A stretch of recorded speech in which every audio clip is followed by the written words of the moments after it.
Every man has been there. You're having a discussion about something simple, where to eat dinner, what movie to watch, why the credit card bill is so high.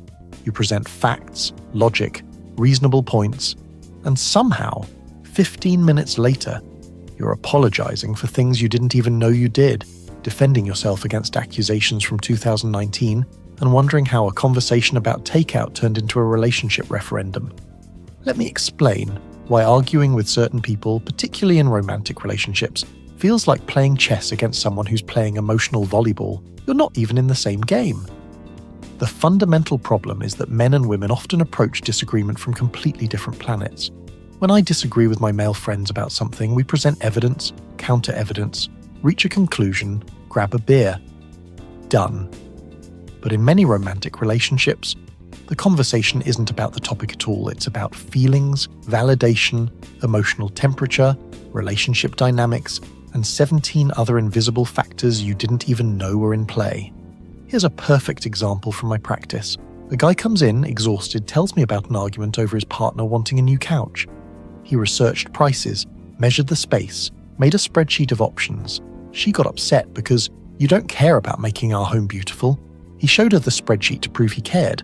She cried harder because everything is just data to you. He literally couldn't win because they weren't having the same conversation. The perceived versus actual power dynamic is fascinating. After most of these arguments, she thinks she won because he apologized. He thinks he lost because logic didn't matter. But here's the truth. Nobody won. He didn't apologize because she was right. He apologized because continuing was pointless. She didn't win the argument. She won his withdrawal from it. That's not victory. That's exhaustion. This emotional versus rational clash creates impossible situations. You're trying to discuss why the budget is tight this month. You've got bank statements, Excel sheets, clear numbers. But the response you get is, "You always make me feel bad about spending money." Suddenly you're not discussing math anymore. You're defending your entire character. The conversation shifted from facts to feelings, and most men don't even notice when it happens. A client yesterday described it perfectly. "It's like I'm speaking English and she's hearing Portuguese, then responding in Mandarin, and we're both getting mad that the other person doesn't understand. The logic you're using isn't wrong, but it's irrelevant because the conversation isn't happening in the realm of logic. It's happening in the realm of emotion, where different rules apply. The unequal standards of behavior are staggering. If a man raises his voice during an argument, he's aggressive, potentially dangerous, needs anger management. If his partner throws things, screams, has a complete meltdown, she's passionate or emotional or just really cares. I've seen situations where she's literally throwing plates while calling him abusive for speaking firmly. The double standard is so normalized we don't even question it. Society gives different people different emotional licenses. Some people can cry, scream, slam doors, send 30 texts in a row, show up at your workplace, call your mother, and it's considered fighting for love. Flip the genders on any of those behaviors and it's stalking, harassment, abuse. This isn't about gender superiority, it's about recognizing that different rules create different games. Arguments become psychological traps where you literally cannot win. If you stay calm, you're emotionally unavailable or don't care enough to fight. If you get emotional, you're scary, or just like her father. If you walk away, you're abandoning her. If you stay and engage, you're attacking her. Every possible response has been pre-framed as wrong. It's like playing tic-tac-toe where your opponent gets to go twice. I had a client map out an argument he had with his partner. Every decision tree led to him being wrong. Agree with her? You're just saying that. Disagree? You never support me. Stay neutral?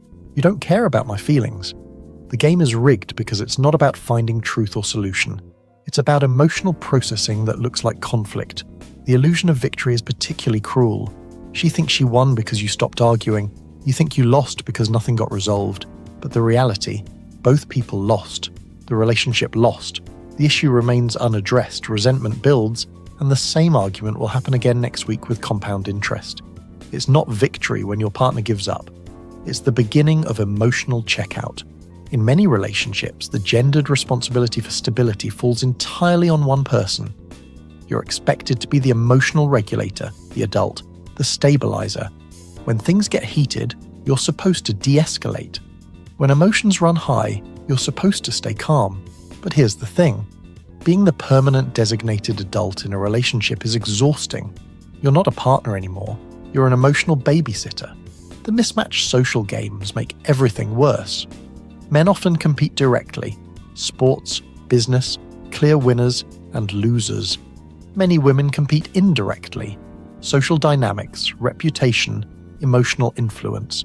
When these two styles clash in an argument, it's chaos. You're trying to win the point while she's trying to win the relationship narrative. You're playing checkers while she's playing emotional 4D chess. The social and emotional weaponry deployed in these arguments is incredible. The tone that implies you're an idiot while maintaining plausible deniability. The tears that appear exactly when you're making a strong point. This sudden bringing up of that thing you did 3 years ago.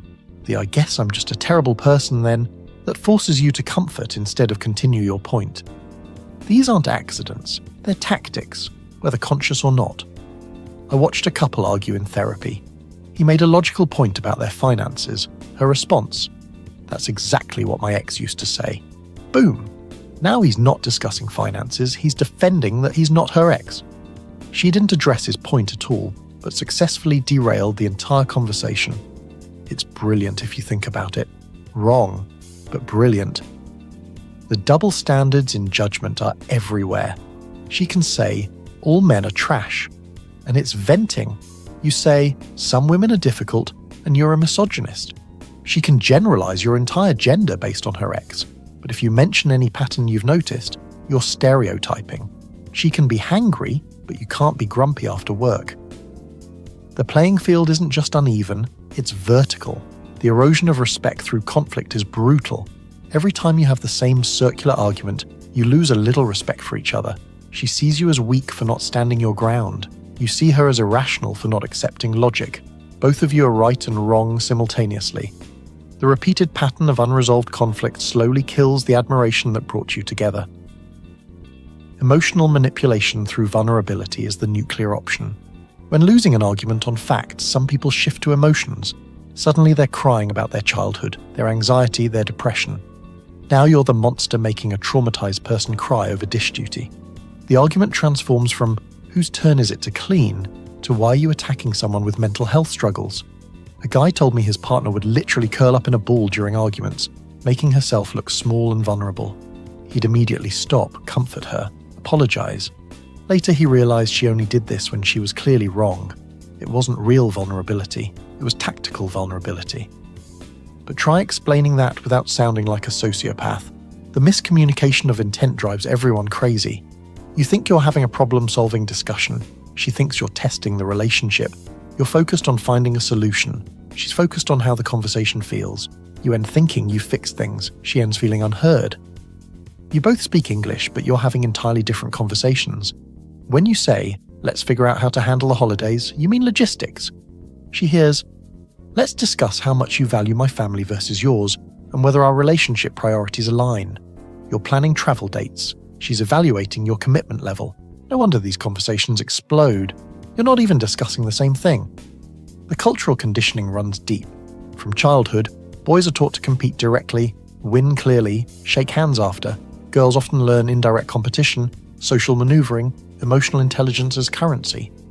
By adulthood, these different operating systems are so ingrained that we don't even realize we're running different software. Both sides need higher emotional awareness, but particularly in recognizing when you're not actually having the conversation you think you're having. When she says, "You never help around the house," she might mean, "I don't feel valued in this relationship." When you say, "I do help," you're listing tasks. She's talking about emotion. You're talking about action, both valid, neither connecting. Modern relationship confusion comes from these fundamentally different rules of engagement. It's not that people are bad or malicious, they're just playing different games. Like trying to play poker with someone who thinks they're playing Uno. Everyone's frustrated, nobody's winning, and the rules make no sense because you're not even agreeing on what game you're playing. Many separations happen not from lack of love, but from exhaustion of translation. You get tired of every discussion becoming emotional warfare. She gets tired of feeling unheard. Both of you are tired of the same circular arguments. The relationship doesn't die from big explosions. It dies from 1,000 paper cuts of miscommunication. The appearance of strength versus real strength is crucial here. Some people think winning arguments through emotional tactics is strength. It's not. Real strength is staying calm when someone's trying to trigger you. Real strength is addressing the actual issue instead of attacking character. Real strength is walking away from unwinnable games instead of playing them. I see people who win every argument through emotional dominance, then wonder why their relationships keep failing. You didn't win, you just trained your partner to avoid conflict, hide their truth, and eventually leave. Pyrrhic victories in relationships are still losses. The male dilemma is real. You're trapped between being perceived as cruel when firm or weak when yielding. Stand your ground. You're aggressive and uncaring. Give in, you're weak and lose attraction. Try to find middle ground. You're wishy-washy. The only winning move seems to be not to play, but then you're emotionally unavailable. A client described it perfectly. If I match her emotional energy, I'm scary. If I stay calm, I'm condescending. If I walk away, I'm abandoning. If I engage, I'm attacking. I literally cannot find a response that doesn't make me the bad guy. This isn't an accident. It's what happens when emotional reasoning replaces logical discussion. The solution isn't to argue better, it's to stop arguing altogether. Not stop communicating, but stop treating emotional conversations like logical debates. When she says, "You don't care about me," don't list the 17 ways you showed care this week. Instead, translate the emotion. She's feeling disconnected. Address that feeling, not the literal words. Emotional translation over debate changes everything. You never listen doesn't mean you literally never listen. It means she doesn't feel heard right now. You always do this doesn't mean always. It means this pattern hurts. Stop responding to the words and start responding to the emotions underneath. It's not about being right. It's about understanding what's really being communicated. Here's a practical example. She says, "You care more about your video games than me." Your instinct is to defend. You only played for 2 hours, you spent all weekend together, etc. But that's engaging the wrong conversation. The real message is, "I'm feeling neglected and need attention." Address that. "You're feeling ignored. Let's do something together." Argument avoided, actual issue addressed. Some people need to hear themselves process emotions out loud. They're not actually accusing you of anything. They're working through feelings verbally. Your job isn't to defend against every statement, but to let them process, then address the core concern. It's like being a wall for someone to bounce a ball off. You're not supposed to catch it and throw it back harder. The chronic argument pattern usually looks like this. Issue arises, emotions escalate, original issue gets lost, personal attacks begin, someone wins through exhaustion, nothing gets resolved, resentment builds, repeat next week with compound interest. Breaking this pattern requires someone to refuse to play the game. I teach guys the emotional Aikido approach. Don't meet force with force. Redirect the energy. When she's emotional, become calmer. When she attacks, ask questions. When she generalizes, get specific. Don't fight the current, redirect it. You're not trying to win, you're trying to understand and be understood. The validation before solution approach works wonders. Before jumping to fix things, validate the emotion. That sounds really frustrating. I can see why you'd feel that way. That must be hard. Only after the emotion is acknowledged can you move to solutions. Skip the validation, and nothing you say matters because she doesn't feel heard. Some arguments are actually tests, not conscious manipulative tests, but subconscious checking for emotional safety. Will you stay calm when I'm upset? Will you still love me when I'm irrational? Can I trust you with my emotions? The argument isn't about the topic, it's about whether you're safe. Pass the test by staying steady, not by winning the point. The power of simply saying you're right is incredible when used strategically. Not as surrender, but as acknowledgement. You're right, I haven't been as present lately. You're right, that was insensitive. You're not admitting total fault. You're acknowledging their emotional experience. It's not weakness, it's emotional intelligence. Setting boundaries around arguments is crucial. I want to discuss this, but not while either of us is emotional. Let's take 20 minutes and come back. I hear you, but I won't be yelled at. You're not avoiding conflict. You're insisting it happen productively. Some people need to learn that emotional intensity doesn't grant them special argument privileges. The difference between venting and discussing needs to be explicit. Ask, do you need me to just listen? Or are we problem solving? Half of all arguments could be avoided with this question. Sometimes people just need to express frustration without someone trying to fix it. Your job might just be to listen and validate, not solve. Recognize when you're being baited into unwinnable arguments. Some topics are emotional landmines designed to explode regardless of your response. Do you think she's pretty? Would you remarry if I died? These aren't real questions, they're emotional traps. The only winning move is to recognize the game and refuse to play. When every discussion becomes an argument, the relationship is already over. You're just negotiating the terms of surrender. Healthy relationships have discussions, even heated ones, but they resolve. If you're having the same fight for the 100th time, you're not in a relationship anymore. You're in a hostage situation where both of you are simultaneously the hostage and the captor. Some people actually need the drama to feel alive. The argument isn't a problem for them, it's the point. The emotional intensity, the tears, the yelling, the making up. It's their version of intimacy. If you need peace and they need chaos, you're fundamentally incompatible. No amount of communication skills can bridge that gap. The strategic incompetence in arguments is real. Some people are perfectly capable of logical discussion at work, with friends, with everyone except their partner. Suddenly with you, everything becomes emotional chaos. That's not inability, that's choice. They can control themselves. They choose not to with you because emotion gets them better results than logic. Modern therapy often makes this worse by validating all feelings as equally important. Your feeling that the sky is green doesn't make it green. Your feeling that someone wronged you doesn't mean they did. Feelings are real, but they're not facts. The inability to distinguish between feelings and reality creates endless circular arguments about whose feelings are more valid. The exhaustion factor is what kills most relationships. Not the big betrayals, but the accumulated fatigue of never being able to have a simple conversation. When you dread bringing up any topic because you know it'll become a 3-hour emotional marathon, you stop communicating altogether. The relationship dies from silence, not conflict. Some people's entire identity is built around being the victim in arguments. They need you to be wrong so they can be right. They need you to be the villain so they can be the hero. Your growth threatens their narrative. Your happiness challenges their worldview. These people will create conflict from nothing because conflict confirms their identity. The accountability gap is massive. In many dynamics, one person can say horrible things during arguments, cruel, cutting, destructive things, and excuse it as, "I was emotional." But if you respond with even mild firmness, you're abusive. The person who causes the most emotional damage often sees themselves as the biggest victim. I've seen relationships where one partner spends hours researching, preparing evidence, building cases for why they're right about trivial things. They'd rather win an argument about who forgot to buy milk than have a happy relationship. They catalogue every mistake, weaponize every error, and then wonder why their partner seems checked out. The fundamental truth is this: arguments in relationships aren't about winning. They're about understanding. If you're focused on victory, you've already lost. If you need to be right more than you need to be connected, you'll be right and alone. If you can't validate someone's emotions without agreeing with their facts, you'll never have peace. Some people make arguing impossible by design.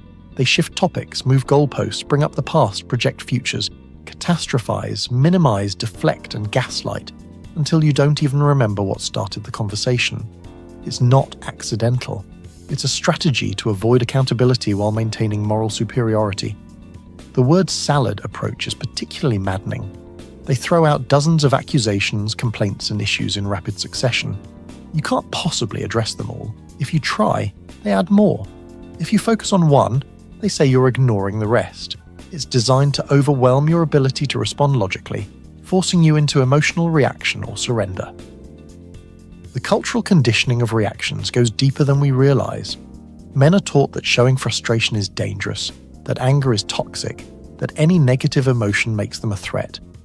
Meanwhile, some people learn that emotional expression is power, that tears are weapons, that being upset grants special privileges. These different trainings create impossible dynamics, where one person must always regulate, while the other can freely escalate. I had a client whose partner would literally follow him from room to room during arguments, preventing any chance for him to calm down and collect his thoughts. When he finally snapped and yelled, "Leave me alone for 5 minutes," she called the police saying she felt threatened. He was the one being pursued, cornered, and harassed, but his raised voice made him the aggressor in the official narrative. The modern relationship confusion isn't just about different communication styles. It's about fundamental disagreements on what a relationship even is. Some people see relationships as partnerships, where both people work toward common goals. Others see them as emotional validation machines, where their feelings must always be centered. These views are incompatible, but people don't realize it until they're already committed. The appearance versus reality of strength plays out constantly. The person who cries and breaks down during every argument often controls the entire relationship through emotional terrorism. Meanwhile, the person staying calm and trying to be rational is seen as cold or uncaring. We've confused emotional volatility with passion and emotional stability with indifference. Here's what actually works. Stop trying to win arguments. Start trying to understand emotions. Stop defending yourself. Start asking questions. Stop needing to be right. Start needing to be effective. Stop engaging emotional chaos. Start requiring calm discussion. Stop accepting unacceptable behavior. Start enforcing boundaries. The need for higher emotional awareness isn't just about understanding your partner, it's about understanding yourself. Why do certain arguments trigger you? What childhood patterns are you recreating? Are you arguing about the present or relitigating the past? Both people need to do this work, but it rarely happens simultaneously. The erosion of respect through chronic conflict creates a death spiral. Each unresolved argument adds weight to the next one. Every circular discussion reinforces the belief that communication is pointless. Eventually, you stop seeing your partner as someone to connect with and start seeing them as someone to defend against. Once that shift happens, the relationship is effectively over. The best relationships I've seen don't avoid conflict, they handle it differently. Both people stay focused on the issue, not each other. Both people want resolution, not victory. Both people can admit wrong without losing face. Both people value peace over pride. But this requires both people to be emotionally mature, which is increasingly rare. If someone consistently turns discussions into emotional warfare, they're telling you something important about their capacity for relationship. Listen to what they're showing you. Some people simply cannot have productive conflict. They're not bad people, they're just incompatible with anyone who values reason over emotion. The solution for many men is to simply stop engaging unproductive arguments altogether. State your position clearly once. If it becomes emotional manipulation, disengage. If it becomes personal attacks, leave. If it becomes circular, stop. You're not obligated to participate in someone else's emotional dysregulation. This isn't about gender superiority or who's right and wrong. It's about recognizing that different people have different argument styles, and some styles are simply incompatible. If you need logical resolution, and they need emotional processing, you're speaking different languages. No amount of Google Translate is going to bridge that gap. The tragic reality is that many relationships fail not from lack of love, but from inability to communicate effectively during conflict. Two good people with different operating systems destroying each other through miscommunication, both thinking they're right, both feeling unheard, both exhausted from the endless cycle. Your job isn't to win arguments. Your job isn't even to avoid them. Your job is to recognize when you're having an actual discussion versus emotional theater and respond accordingly. Sometimes that means translating emotion. Sometimes it means enforcing boundaries. Sometimes it means walking away. Wisdom is knowing which response fits which situation. The bottom line is this. Arguing with someone who operates on pure emotion while you operate on logic is like trying to play chess with someone who's playing emotional dodgeball. You're not going to win because you're not even playing the same game. The only way to win is to recognize the game being played and either change games or stop playing. Real strength isn't winning every argument, it's knowing which arguments are worth having. Real intelligence isn't being right, it's being effective. Real relationship success isn't avoiding conflict, it's handling it productively. And sometimes, the most productive thing you can do is refuse to argue with someone who can't argue fairly. I want to hear from you guys. What's the most circular, unwinnable argument you've been trapped in? How do you handle when discussions turn into emotional warfare? What strategies have actually worked for you? Drop your experiences in the comments. Sometimes the best therapy is knowing you're not the only one dealing with this insanity.